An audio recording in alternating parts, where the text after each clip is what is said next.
8:30 na dito ng gabi. Yung train station nga pala, malapit lang.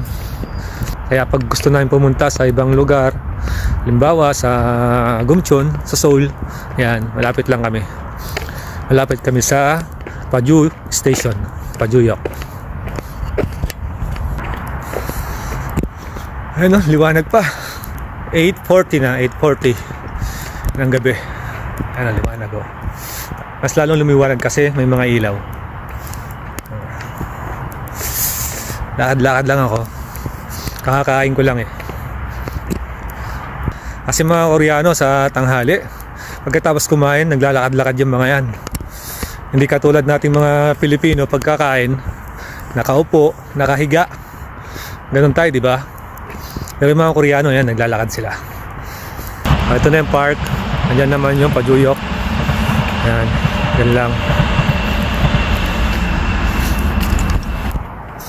Tapos dito, yan.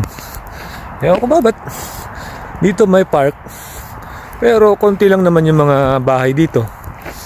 Ayan o. Oh, diba?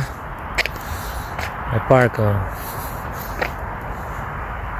Uy, lambot na. Saigo, lambot o. Ang bata talaga rito, kahit ba pagulong-gulong siya rito, lambot.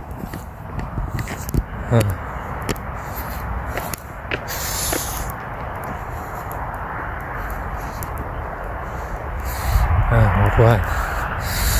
Sarap tumambay dito. Ito sa park.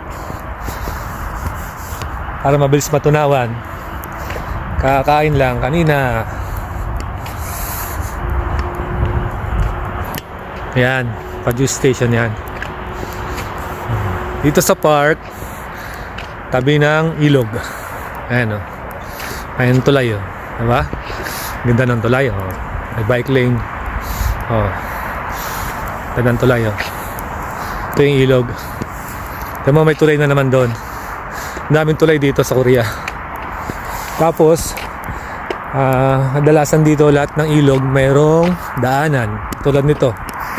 Yan, may park. Ganyan. Maraming park dito, maraming kalsada. Ano, sarap mag-jogging dito, ikot-ikot ka lang. Ikot tayo dito. Ayan. Ganda rito. Ayan o.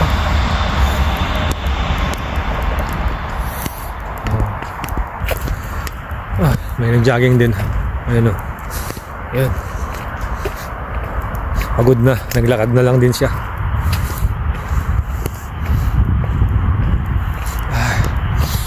Ang ganda na ng panahon ngayon, hindi malamig. Saka hindi rin mainit. Sakto lang, medyo may hangin. Sarap maglalakad.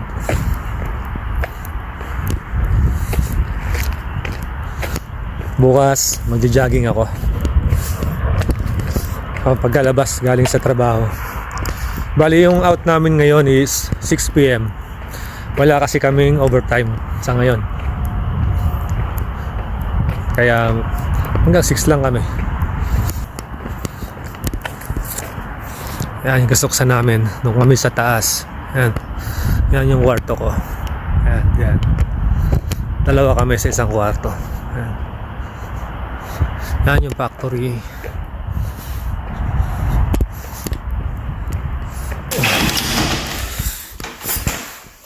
Ano siya dito? Kung kami sa taas. Alright. Ang kwarto. Yan. CR namin. Kwarto. Dito ang aming paliguan. Tapos dito, kusina. Yan. Okay.